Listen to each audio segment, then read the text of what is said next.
Hello and welcome back to Caged Full Throttle, the only banger podcast that brings you the latest meeting reports, news, fixtures and more from the world of banger racing as we take you through the next hour or so, maybe even less than that, but we'll see anyway as time goes on. So I am back in the hot seat with my three colleagues tonight. First of all, we welcome back Ed Fahey. Good evening, Ed. Good evening, Matt. Good evening, everyone. We also welcome back James Keane. Morning, Matt. Not morning, afternoon. Christ, it's tired. Evening, even. Yeah, hello to everyone listening. No matter what time of day it is where you are. Yeah, thank God it's evening. And finally, good evening to Jordan Hollands. Good evening, Matt. Good evening, everyone else. And just also to mention, before we kick off with the meeting reports / discussions, we've got the message board hopefully later on tonight. So anyone that wants to put in any questions or comments, feel free to do so via our Spreaker feed or Facebook feed, one or the other. We've also got the return of the Moldiel quiz as our brand new caged member. That is Rob Woolhouse, will be joining us later on in the show. So kicking things off with the meeting reports / discussions, I'm going to call it now, is the Aldershot second annual Back to Basic Frostbite Challenge, which we had on Sunday the 24th of February. Both myself and James were there. So I'm going to quickly say, James, give us a quick run through the meeting. What do you think? Was it a good day out? I think it was a good day out. I think everyone, about 100 or so Back to Basics turned up, so much so that we had to add extra races. So they, instead of a half car split all in second heat and then the final, it was actually split. So we had third heats, half car second heats, and then all in final. Meaning there was quite a lot of action throughout the day. That was also followed by, of course, the Back to Basics Destruction Derby, one of the few formats of bangers where you're guaranteed a decent DD. I'm just going to quickly take you through the results for people that want to know how they got on. The first heat was won by 322 Paul Brown. Second heat by 613 Chris Davies.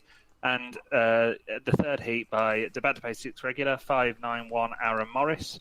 As we went to, so they were the third heat, 1/3 car heats. As we went into the half car races, we had heat number 4 was won by Turkish 18 James Friston, who had a great day out.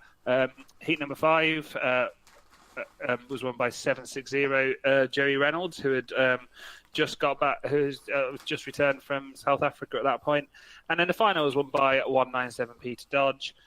Second, 92 Jack White, and third, 308 Charlie Ailes. The Destruction Derby, Joey again won the Destruction Derby. It was a bit of a, I wouldn't say contentious result because the rules never change, but it's just not something you see very often.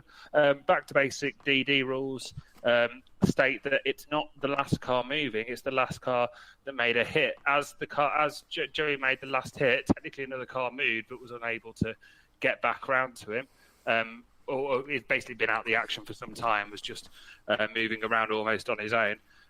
So Jerry made the last hit, which gave him the DD, a DD that was very, very stop-start, thanks to a car that just did not want to be put out, no matter how many times you emptied a fire extinguisher into it. But on the whole, it was a really good day's racing. It was also joined by the Ninja Karts, as we often are, in the 1300 stock cars, who put on a great race as well. Hopefully everyone went away quite happy. The crowd wasn't quite as big at Aldershot as it had been 2 weeks before for the Banger World Series, but that was probably to be expected. But considering the weather we'd had all week, it was a really sunny day. So I hope everyone at Aldershot that they enjoyed it. There's also quite a few interesting cars out there. Matt, you know your cars better than me. Obviously, had I think the Bilge Grey bought a new shape Mini Cooper, which you don't see them very often. Once again, we had a good variety of cars in the Back to Basic class at Aldershot, as you expect. Lauren Annette's with yet another Corsa. Yogi Jr. had a Nissan Micra, but the two probably standout cars. 328, Mike Perry had the newer shaped Mini Cooper. You had 309 Chris Parry, his brother, with a Mazda MX-3. There was a Vauxhall Cavalier. We had a VW Polo of Smithy in 474. Is it a Mercedes A-Class? I think it is a little Mercedes A-Class of 357 Lofty. Yeah, it was an A-Class. Yeah, I remember that one. Yeah, we did. And we also had a Vauxhall Nova as well from 710, which is very nice to see. Definitely unique. You don't see them very often these days in any sort of form of racing. But overall, the car, what we had in the day, good turnout of cars. Not really a frostbite challenge, definitely a more of a sunstroke sort of meeting. But the action levels are high all day. All the heats actually weren't that much nudge and spin. It was more full-on contact. I think we've lost Matt Josie at the moment. There we go. Sorry, Matt, you're back there. Sorry, I think we lost you there for a moment. Am I? Yeah, can you hear me? Yep, I can hear you now. Can You hear still you me? now? Oh, that's all right then. Oh, what's not happened there? We'd upset you. Yeah, I thought we'd lost you again. I thought Jordan was going to have to take the rest of the show like last week. I thought, No, I'm still here. I thought Jordan maybe disconnected you. It's some sort of coup. He's going to become. Yeah, What was the last thing I said? Just after we spoke about the Mercedes A-Class. Okay, all I did then was 474 Smith had a Volkswagen Polo, and we had a Vauxhall Nova. Lots of action, definitely a great meeting. That's about it, really. It was just all the heats had their brilliant moments. The finals and destruction derbies were fantastic as always, and that about closes the first meeting report of tonight's podcast. We've got 4 tonight in total, actually. I'm going to hand over next now to Jordan, who's got a quick report from the second round of the Unlimited National Banger BWS round number 2 at Ipswich. Yes, thank you, Matt. And considering Paddy Wack was on this weekend over in Northern Ireland, there was actually a really good booking list at Ipswich. Just under 100 Unlimited National Bangers turned out on a relatively mild night at Ipswich for their season opener. The Heats went the way of 570 Jordan Cumming in his used Mark 1 and 228 Sam Beasley in his Mercedes. As you'd expect with Banger World Series rounds, the Heats were relatively quiet. Half cars, around 40-45 cars in each. But the final was a brilliant race, I must admit. Obviously, the main action coming from Team Graham Black and DWO, with 180 Sparky Mark Foster getting T-boned on turn 4, leaving his Mercedes estate quite badly wrecked, actually. You also had 247 Bro Lee Clark T-bone 190 Steve Bailey, and he also went after 27 Dale Hughes as well. It was 717 Jack Tuffin who come through to take the race win and book his place on the 2019 Championship of the World grid. And in the showdown, that was another race which had a very good grid of cars. And the main action of that was 699 Stacey Holdsworth turning around and delivering a head-on to 455 Ricky Finney, snapping his Mark II Granada down the passenger side. Quite a cool little wreck for him there. But that was pretty much the evening, to be honest. And I got to admit, it was quite a good meeting. I enjoyed it. It was my first one in a couple of months, since Civil War, actually, in mid-January. So yeah, it was a good meeting. It was as you'd expect with Banger World Series rounds. There was a few drivers trying to entertain, and I'm sure they'd have got their points going towards the Entertainers League. And yeah, I think that's certainly spicing things up a little bit. And it'll be interesting to see how things play out over the 6 remaining rounds. But yeah, that's basically it from Ipswich. Thank you, Jordan, for that report from Ipswich. And can I just say quickly, before we move on to the third podcast report, we are experiencing technical difficulties on Facebook Live at the moment. So if you can just about hear us, feel free to listen to us live on Spreaker, which the audio quality should be a lot better. So I don't know if one of you guys can quickly post on our Facebook page the link to Spreaker, because I've just listened to the quality back on Facebook Live and it is awful at the moment. We're going to stay on Facebook Live anyway, for the sake of it, but we've had trouble in the last 24 hours on Facebook anyway, in general. I think everyone has, so... Sort it out, Mark Zuckerberg. Yeah, exactly. So, if you're listening on Facebook and you can just about hear us, go onto our Spreaker feed, and hopefully it'll be better on there, which it is anyway, let's face it, Spreaker's a lot better for audio quality. So, we're going to move on now to the third meeting report, and it's from I think it's the second annual Paddy Wack in Ireland, but this time it is in fact the Last Riders it was, last weekend just gone, and I'm going to pass you over to Ed Fahey for that one. Thanks, Matt. It was actually the third running of Oh, the Paddy third Whack. one. 1 year out. Oh, well. The third running of it. Anyway, now, a good meeting. Basically, the first unlimited meeting in Ireland this year, one of three. Extremely good turnout. I think I counted, it was like 67 or 68 cars. Enough for three heats, which in these days in Ireland would be extremely rare. It'd be rare you get more than one heats worth of cars. Of course, the Last Rights Banger team were using this as their official farewell or retirement meeting as a team anyway. Like a few of them will carry on, but not in Last Rights colours. So Last Rights guys in particular made a fantastic effort when it came to the cars. There's some stunning cars, to be honest. There's plenty of American cars coming out there. We'll be putting a report up on the Cage website, give you a whole a rundown of everything that was there, all the cars that were there. But Lutz Corner is actually a very good banger track because the corners tighten up on it a lot. So you tend to get people being put in quite hard on the pit bend. The first heat was pre-90 purely for Volvos and Granadas. It all got a bit quiet until a certain Jack Star decided to liven things up a bit. He actually managed to bury two people quite hard on the pit gate, which doesn't really happen that often, but when you're going in on that bend, you're going in. Gary Dixon, who got the first shot, and then a little bit later on, Fagas Mike Flaherty, who's the captain of the Last Rights team, he basically incurred the wrong end of Jack Star, who basically left his Granada both snapped off and jacked. But given that Fagas had brought three cars that day, it wasn't bad. The other cars that he brought, he had a Scorpio and he had an absolutely stunning Toyota Crown Custom Saloon. You don't see them racing anymore, so it was lovely to see. Lovely paint job on it too. Some of the other stuff that went on mainly was it's just a case that the weather was absolutely atrocious. And we got like the Four Seasons that day. You literally had rain, sun, snow, and cold. And then when it was finished getting cold, it got colder again. I actually had to abandon doing reporting during the final because it literally was a snowstorm descended on the track. You couldn't see anything else. I don't even know how half the guys were driving around the track in that amount of snow. So yeah, it was pretty rough.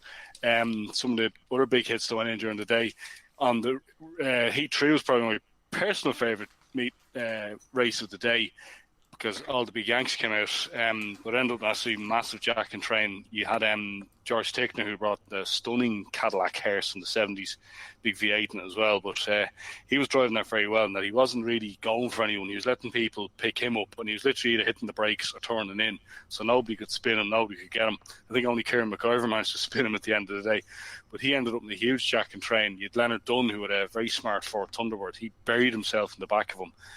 And then, sorry, I tell a lie. It was Stephen Towley in a Lincoln Continental who buried into the Cadillac. Leonard Dunn got him, and then Davey O'Connor stuffed himself into the back. And the way his Jag snapped off meant those cars were going nowhere because the Jag literally snapped the other way. The way it normally snap down where the bonnet goes up, the bonnet actually went down on this and he snapped them off that hard. So it was a pretty good meeting. Like I said, there'd be a full report going up on Cage because I was just so cold that day that my brain is still a bit affected. It was freezing, so hopefully that's the last cold meeting of the season. But no, it was a good return for the Last Rights. It was good to see that many cars in Ireland. Hopefully the other two unlimited meetings we have this year, Shamrock in June, and then we've a three-a-side unlimited team meeting in August. They're both at Tullyron Oval. Hopefully we get similar numbers and show that banger race in Ireland is still very much alive and well. The organisation was good in that they brought so many cars over. But no, it was just a good day in general, and it's rare you get a good day in bangers in Ireland, so I'd be happy enough. Hopefully the report will give it justice. I know all the photographic websites, AC Photos, Rob Woolhouse, they have all their photographs up. So a good day in general, so happy out, as they say.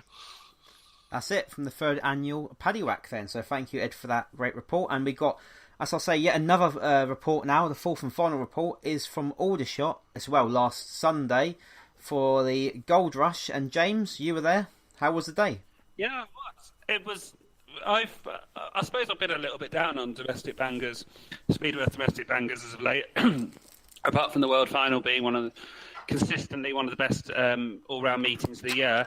On the whole, the domestic banger team has maybe got a little bit stale, but the first Gold Rush meeting of the year completely booked the trend and completely outshone their older brothers that managed the first Banger World Series at Aldershot 2 weeks before.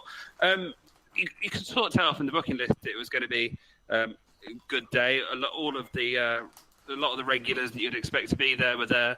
Ash Wallace was there, the current Speedworth domestic points champion, again showing just how fast he is around Aldershot. He regularly wins there, has been track champion multiple times.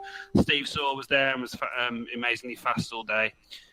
We also had quite a lot of the guys from Team Trim were there, so Top Job, Gromit, Luke Harvey was there, and also the Stanlake regulars turned up. The two warring teams, Team Turquoise, obviously the rookie banger version of FBI, and Team DMB, split between their yellow cars of the Wixons and the Bunyan family. So as it kicked off, so Heat 1 was a bit more roddy than the rest of the meeting, but that still involved two red flags through there. One for a driver who got a bit winded in the second for a fire on the back straight. That race was won in the end by 141 Jake Stewart. As we went into Heat 2, this is when it really did all start to kick off. It was for domestic banger heat. It was incredibly hard hitting, including two drivers in two separate crashes within probably about 20 feet of each other, ending up unconscious from huge follow-ins into the pit bend turn. Both drivers, after a bit of medical attention and time to get themselves together, did make it out the car under their own steam, and that race was won by 9-7 Jack Shepherd, a regular in the scene.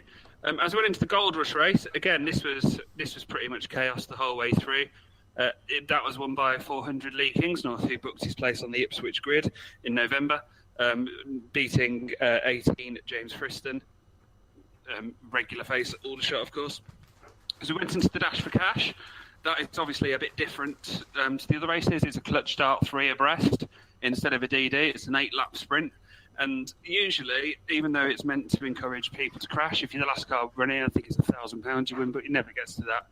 But in that 8-lap dash, we saw some incredible hard hitting, including, if you look at the poster on the banner for the cage, on the cage page at the moment, you'll see it's promoting our Caged Open. You can see one of the members. You see one of the members of the FBI putting in a hard hit on beach ball, Bradley Wilson. He took another huge one down on the far bend on his dead car, and this led, after the red flag that came out for him, he did get out okay. This led to Adam, his brother, getting out onto the bonnet of his car and giving us his impression of the famous Bodger chicken dance in the middle. After all drivers were okay by the end, and in the end, that race was won by 123 Steve Saw, a regular in the Speedworth domestic scene. It was a day full of crashing. It was a great show from the other formulas as well. We had the saloons there. People, a lot of crossover between the fans of both formulas.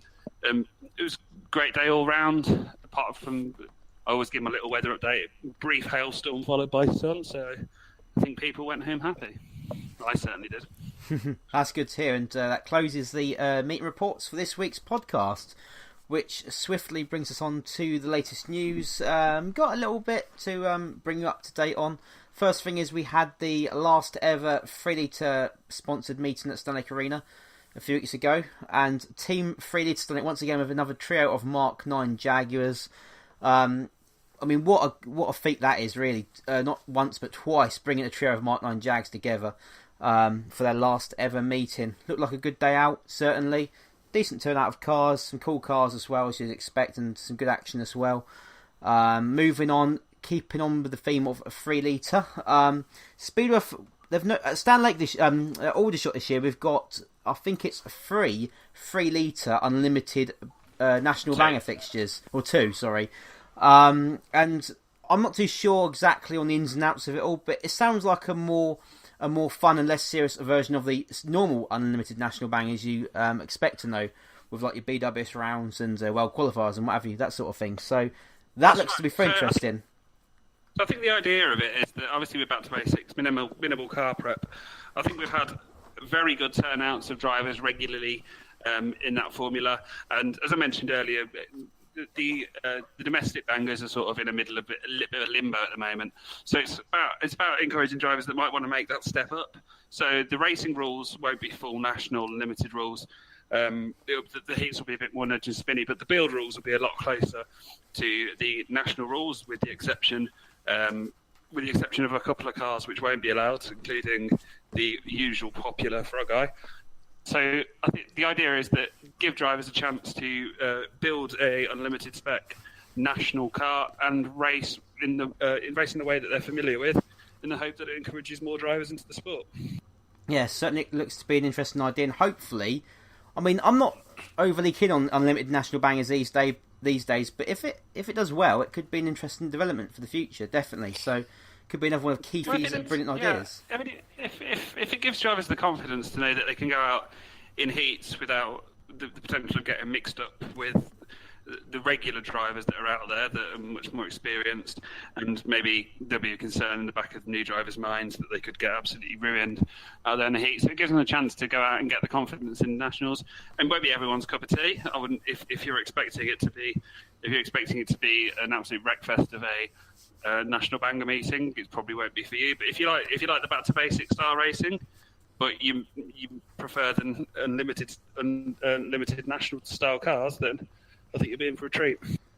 So it's just going to be like an in-betweeny between, say, back to basics and nationals. So not as I know laughing, but kind of a back to basics taking itself a bit more seriously. Well, we spoke before about back to basics. Now saying it's not going to take long before people want to do something a bit different, or they want to do something they wouldn't normally allow to do. And if enough people pipe up and say, yeah, we want that as well, they'll change the rules, or they'll introduce another kind of subcategory. So I think that's what this is. This is already back to basics starting to change. Could be. Yeah, but I think the way it's being done, though, by Keith, is to keep that segregation.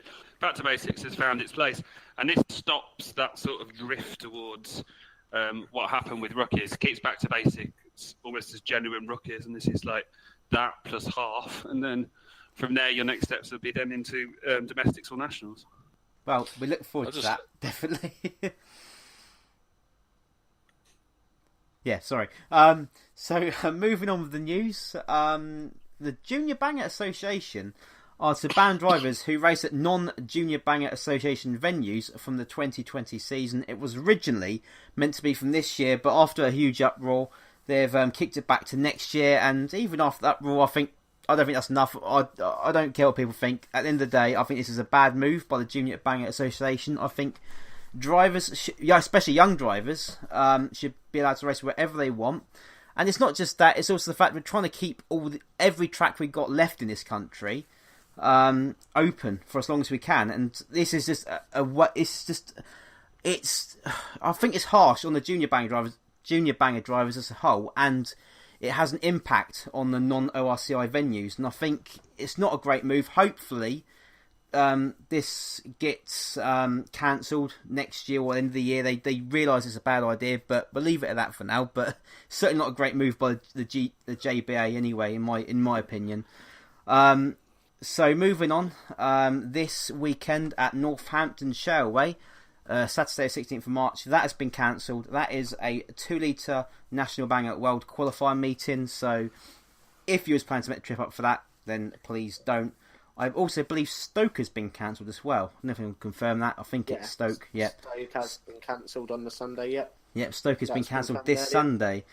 And that's all I've got for news. But I'm going to pass you to James. We've got some sad news from the world of commentary at Speedworth. Yeah, so it's been an interesting week for the commentators of Speedworth in-car race. It was announced about a week ago that Dave Goddard will be stepping down from his role as regular in-car race commentator. The reason for this being Dave, after his career sort of being known with the ovals, has made the step up to do more and more professional motorsports, and I think it was the right time, if he needs to focus on that, for him to step away from doing the ovals. Still hope to see him at various events, hopefully, if he can make it. But at the end of the day, work's got to come first, and if commentary is your full-time job, then you've got to take that work over the others. The other bit of news is that Steve Linfield will be stepping down from his rotation at the Speedworth tracks. Steve is very knowledgeable, very entertaining commentator, and he'll also be a sad loss, especially because obviously I hear him a lot when I'm marshalling. Is a great commentator, and he'll be a sad loss. But I'd like to thank both of them for their service. They've been absolutely fantastic throughout the years with the Ovals, and I'm sure everyone else on the show and people listening at home would like to thank you two guys too. So if you're listening, thanks very much. Wallop straight in, that's all I can say.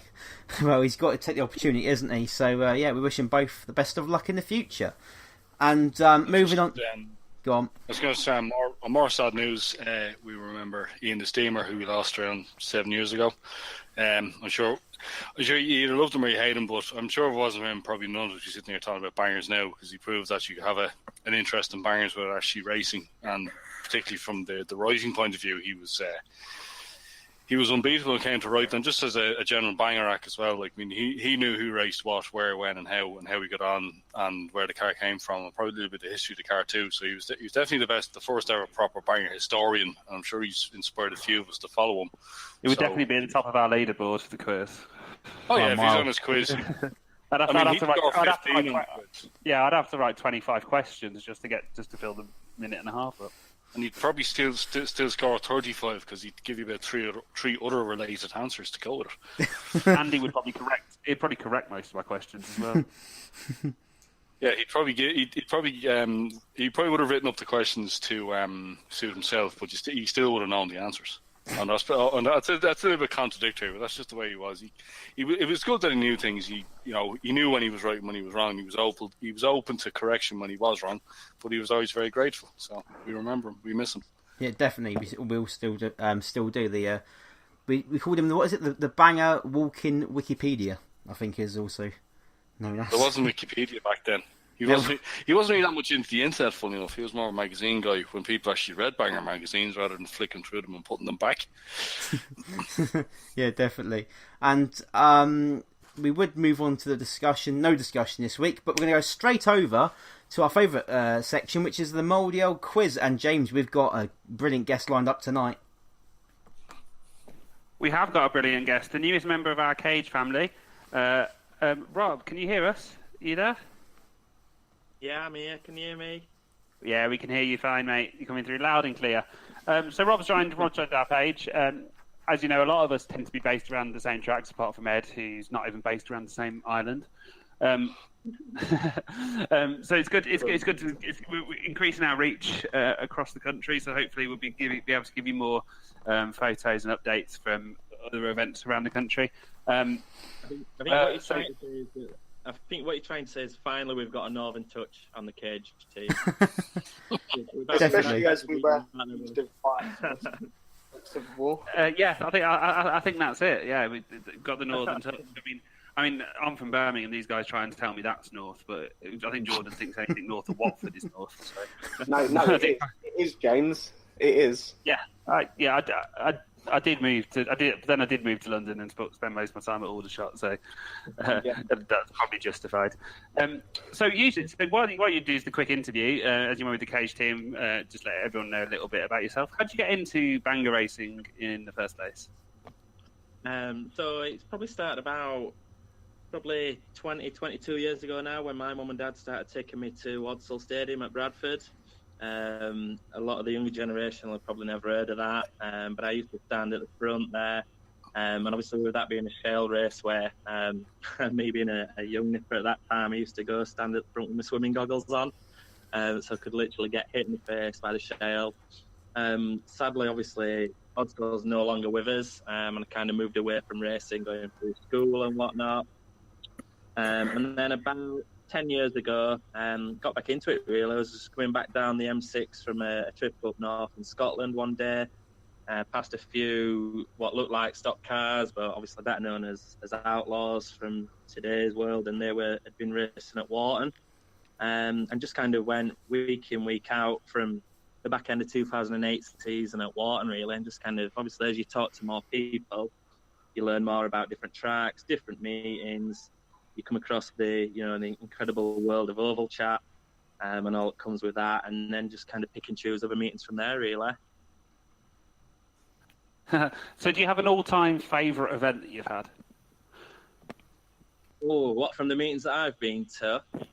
Yeah, from a meeting you've actually from the meeting you've actually been at, is there one meeting that really sticks in the head? It would probably be, and this might be the same for quite a few others as well, to be fair, but down south at the All Granada meeting at Essex, I think it was 2013 for the Ollie Moran and the Mayor Memorial, which was obviously when they got plenty of Suicide Squad out there and plenty of condoms as well, and just the whole day from the one heat where it rained. It was just an absolutely mental weekend, really, and it was just fantastic. So that would be the standout meeting for me. Oh, that's excellent. And which and I suppose what is it that got you interested in wanting to be part of the Cage family? And that's not just all because we're brilliant people and you wanted to be friends with us all. So apart from that, yeah. So what makes you want to be? What brought you to the family? And what can the fans of Cage look forward to seeing from you over the upcoming months and years? Yeah, so I mean, obviously you guys put out a call. I think it was the back end of last season, asking for if anyone was interested in joining the team and whatnot.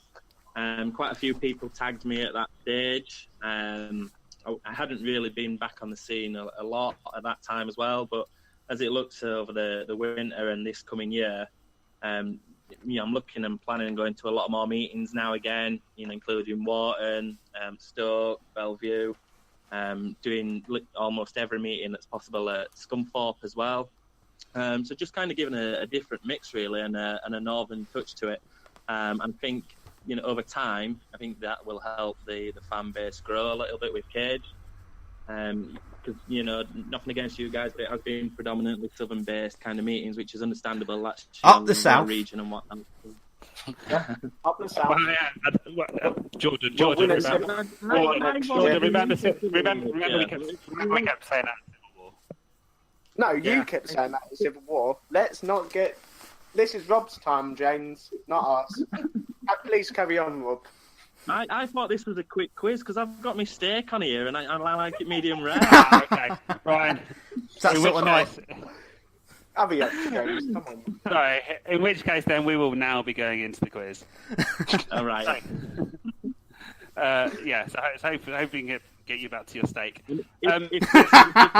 Sorry. If this is a difficult quiz, I will be retiring after this podcast. Oh, don't worry. I'm still at the bottom of the leaderboard, so you'll be fine. So the way the quiz works is you'll have 90 seconds to answer as many as you can out of 10 questions. If you don't know the answer to one, you can say pass, and I'll come back to it at the end if you have time. When I say we're ready to start, I'll ask Matt to take us away on the rolling lap. As we go away on the rolling lap, the listeners at home will hear the rolling lap music, but we won't due to technical limitations. However, when Matt says green, green, green, I will start asking the questions. Jordan will be on the timer. Yeah. You ready? Yep. And if you get one lifeline, and that lifeline is you can say thumbs down, at which point we stop the clock and I give you a clue. Okay. You get one guess of it after I give you the clue, and we'll restart the clock. Hopefully in time, hopefully before your steak burns, and at the end we'll go through the questions and tell you how you're done. In terms of the scores to be in this new format of quiz, we have Adam Brown on 8, and then we have a bunch on 7, including Ed, Cecil, Dave Goddard.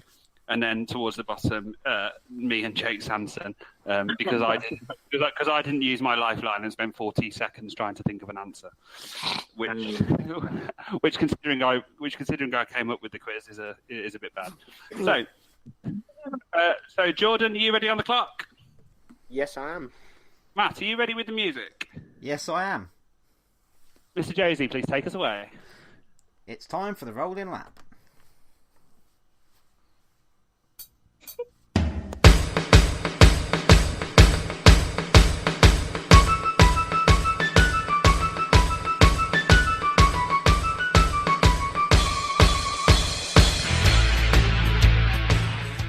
And we're green, green, green. Which team did Nemesis race with before he joined DWO? Thumbs down. Stop the clock, Jordan. Yeah, no, can I it's answer? stopped, Can I it's answer? stopped. Can I answer? Oh, no, you've I already know used your it's- thumb down. We've had to stop the clock. Okay. Yeah, but like many drivers, you get followed in and thumbs down, jump out straight away. Well, in which case, then you have to retire. Midnight Okay, Run. well, yeah, it is Midnight Runners. There's no point in giving you the clue. So now you've got to continue the rest of the quiz without a clue. Jordan, start the clock. Go. Go. What is the name of the alternative to the ORCI, which is being fronted by Ringwood at the moment? I haven't seen that, so I'll pass. Who won the Smith Up Winter Open? I thought it was supposed to be regionalised to me. Pass. Which feature built at Odsall Stadium means that the track cannot be reinstated without serious work? An executive suite. Correct. It was I'll supposed give to you be that. something. Yep, Yep. that's it. Which two cars can you not look? Which two types of cars can you not use in the upcoming 3-litre rules and limited national bangers? that we mentioned on the show just gone. Pass. Pass. All right. Which Northern Ireland stock car track has just closed? Alimina. Correct. Which national banger driver raced for the first time in national saloon stock cars recently? Ooh. And I'll give you another clue because we messed with the other one. F2 and F1 driver as well. Rob Speak. Correct. Which title was Speedworth Domestic Bangers raced for the first time this year? One sorry? meeting title. Which one meeting title will Speedworth Bangers Domestic Bangers race for the first time this year? Flag. Oh, sorry, Rob. I'm sorry. I'm really sorry that this wasn't as localised as it was meant to be. What happened was that last week, when you didn't make it, we gave your quiz to Jordan's dad. Ah. So technically, you've swapped weeks. So yeah, maybe we should do it. My dad versus Rob, head to head. Yeah, well, I think that would be the fairest thing to do. So we'll go through the questions. Obviously, we did chuck in the Odsall one to try and help you out there. Which one meeting title for the Speedworth Bangers race for the domestic Bangers race for the first time this year? That's the World of Shale. You did get the Nemesis one eventually. Yeah. The alternative Oval Racing Council that's being fronted by Ringwood is the National Stock Car Association. The Smith Up Winter Open was won by Brett Ellicott. Okay. The two cars that you're not allowed to run in the Unlimited National Bangers, did briefly mention one of them. I don't know if I mentioned the other one when we were going over this in the news. I did say you can't use the Frog Ice. The Ford Scorpio can't be used as one of the cars, and the Previa can't be used either in an attempt to try and stop that. And I don't know if you would have seen this in the news over chat, but in domestic bangers, which model of car have been forced to remove their bumpers controversially over the last week? Very popular 1600 car. Astra. No, it's the Ford Focus. I think it's because they were getting a bit too strong. But you did score 4 points, which is double the amount of points I scored. And the same amount of points that Jordan's dad scored last week with your set of questions. So I think I think that's a valiant effort. I think the other way round, Paul would have scored 6 or 7 on this quiz, and Brett would have scored 6 or 7. I don't know about that, James. And Rob would have scored 6 or 7 on this one. Sorry. So I think your dad would have got the questions like the Brett Ellicott one, and maybe some of us. But I think to be fair, we'll do a head-to-head in the future. Yep, that's fine. Thanks, mate. Well, I hope you enjoy your steak, and thanks for inviting us all round for some steak. And whatever in else the you future. get with that. But yeah. Yeah. Hold on. Oh, Can we yeah, just oh, ask yeah. an important question? Rob, medium rare or well done? The Cage Medium Nation rare. want to know these things. There we go. Medium rare. It would have been medium rare if you didn't go thumbs down within the first question. That as well. Yeah, that's true. It's burnt now. Go ahead. I think Mrs. Rob just said well done there, so sorry, Rob. For those of you who've been checking your Facebook news feeds today, I'm sure that they're also laughing at that comment and looking forward to enjoying their steaks as well. So So I would like to thank you for coming on, Rob. It's a pleasure to have you part of the team, and look forward to working with you on various things over the upcoming months and years. And I'm sure everyone else on the team thinks the same. Cheers for coming on. Have a good night, mate. Yeah, thank you very much. And Cheers, that's the Rob. Moldale Thanks, mate. quiz for another week of on Caged Full Throttle. We hope he enjoys his steak, as we keep saying. And so we would move on to the message board, which we will. But Ed, anything to mention via the message board? Nothing really. I think Cage Nation just prefer to listen and like our posts on Facebook. So nothing really of note, unless there's something random we want to talk about. I'm sure people are wondering why we haven't really commented on some of the less negative stuff's been happening over the weekend. Reason being, we don't really have anything to say about just the way the sport goes sometimes. I mean, sometimes things happen that you like and sometimes things happen that you don't like. So I think part of the banger racing is you really have to take the rough with the smooth. But don't forget, it's the people that make banger racing, and it's not really to do with the rules, the cars, the tracks, the whole lot. If there's no people in bangers, it's never going to continue. So keep people happy, keep everyone as happy as you can. That's what's important. Yep, definitely. Wise words from Ed Fahey there. And we're going to quickly finish off tonight's podcast with the fixtures taking you over the next fortnights of action. Kicking things off this Saturday, the 16th of March at the Arlington Stadium or Raceway, with the Back to Basic non-Ford banger meeting, where 37 cars, I believe, are roughly booked in for that one. Kingsland's got a barnstorm of a meeting this Saturday with 1500cc national bangers, 2 litre national bangers, and junior bangers, with well over 160 cars booked in throughout all 3 of those banger classes. Is definitely one to look forward to, and the meeting is still a go-ahead, despite the weather this weekend. On the following day, the Sunday the 17th, Yarmouth have their extra back-to-basic fixture, where around 80 cars are currently booked in for that one. So yet once again, another great booking list for that one. Stanlake has the second street banger meeting of the 2019 season. And finally, on Saturday the 23rd of March, Birmingham hosts Gold Rush round number 2. And on the same night at Mildenhall Stadium, it's the annual Unlimited Banger Supreme Championship. So that's what I've got. Any other fixtures worth mentioning that I might have missed off on there? Yeah, are we going as far as the end of the month, or? Can do if you want. You might as well give it a shout out. Yeah, 30th of March, Saturday night, is Agadui's first banger meeting of the season. It's also the Irish Teams Championship, which is one that help better supported events. I just hope the big B word that's on the horizon now doesn't really affect some of us coming from Southern Ireland into Northern Ireland. But let's see how it goes, as the man said. So yeah, thank you for that, Ed. And that closes this week's podcast. Go on. So yeah, no, just a couple more to shout out. I know that we don't often give enough promotion to this, to the Northern Tracks and the Independent, so I thought just throw a couple of those out. HRP are running 2 litre bangers on the 16th, and Stansted are running Back to Basics on the 31st of March as well. So if you live near those tracks, as always, go and support your tracks local tracks if possible. So you've got a couple of options there as well. Yeah, definitely, and that brings a close to tonight's podcast. We'll probably see you again in 2 or 3 weeks' time. So first of all, we'll say good night to James Keane. Good night, Matt. Nice to have you back. I'm glad to be back. Good night to Jordan Hollands.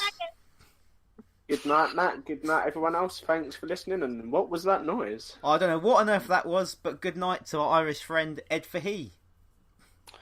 Good night, Matt. Good night, Cage Nation. And don't forget, we're back for 2019. Yes, we go back as the season swings into action. Thank you very much for listening. We'll see you next time. Good night for now.